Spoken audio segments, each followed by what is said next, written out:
See, we'll cast these a couple different ways. We'll throw them sidearm, we'll throw them overhead, just to get a feel for how the rod reacts. And we use the same size weights on all of these so that you really get an apples to apples comparison. The same reels, the same weights. And what I try not to do is look at what the price is. Never look at the price first.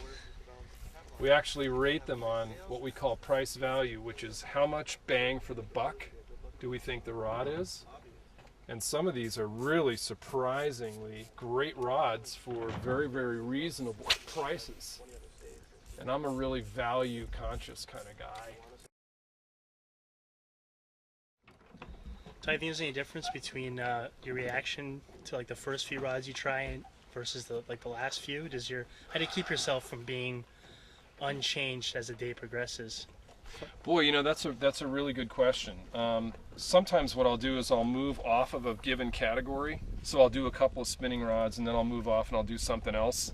Like I'll look at bait casting reels, because otherwise they all begin to feel the same, especially when you've got a lot of rods, and we've got a bunch in here to do. There's probably 12 or 15 spinning rods. So I'll move them around a little bit.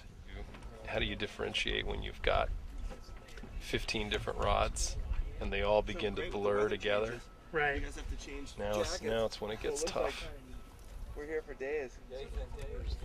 Okay, can you cast a little more to your left so you're casting more over? You have to try to think of the purpose for which the rod's made, and then that makes it a lot easier to score them.